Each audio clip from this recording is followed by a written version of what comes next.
Now, there came a time when you stopped paying Mr. Wynn. Yes, ma'am. When? I do not agree with that. And used for the greed of someone.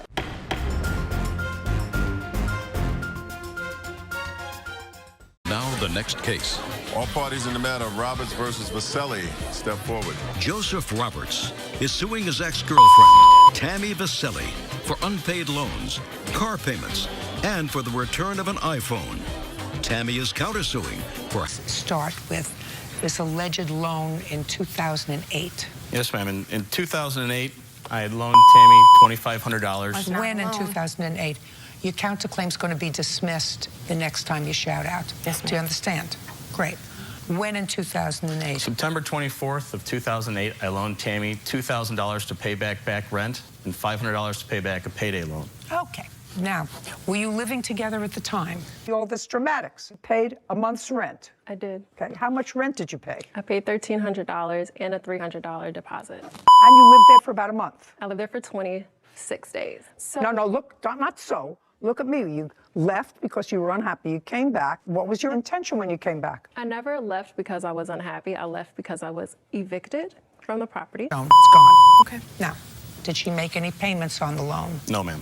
You continued to share a home, could share a bed, is that correct? Yes, ma'am. And at some point there was, according to you, an additional amount of money that you loaned to her, and that's because you let her use a car and she was supposed to make car payments, is Yes, that ma'am. correct? And when did that start? That started in March of 2009. Okay, now, so you had this loan of $2,500 that she hadn't repaid you from September 2008 to March of 2009. Is Yes, that ma'am. correct? So you decided to advance her some more money. At that time, I had no choice, Your Honor. Okay. She needed a car, and she couldn't get the financing for the car.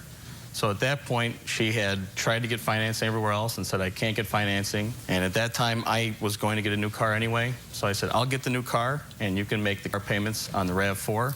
Your Honor. And at that time, she agreed. A good fit, and yet you were happy with that. And I don't have to define happiness. Yes. I know that if I lived with somebody who was messy, sometimes loud, Okay, to each his he own. broke the dishwasher and flooded the apartment because they put regular soap instead of dishwashing soap into the apartment, and it sort of bubbles all over. Now, unless I was either married to that person or they were one of my family, I wouldn't be happy with them. If I had a tenant like that, I would say, oh my God, what did I get myself into? I want out of this. Okay. But you were happy. No, I wasn't. I stand on that. Okay, then you weren't happy. Yeah. Perfect. That's what I asked you. You could have saved me $1,000 bonus. Yes, ma'am. Did she get a $10,000 bonus? No, ma'am. Then she can't pay you back? She still owes me the money, Your Honor. No, Mr. Roberts, she doesn't. A loan implies that there is an expectation of being paid back. And when you have an amount of money that is 2 years ancient, and what you've done is lived as a family, and each month goes by and there is no payment, and what you do is continue to advance money, according to you. I mean, she's got a whole different story. Happy, she left. No. Okay, well, you're ridiculous. Then you're a masochist. Somehow you want to live with somebody. You want to live with somebody who's messy, loud, floods your apartment, weren't a good fit, and yet you were happy with that. And I don't have to define happiness. Yes. I know that if I lived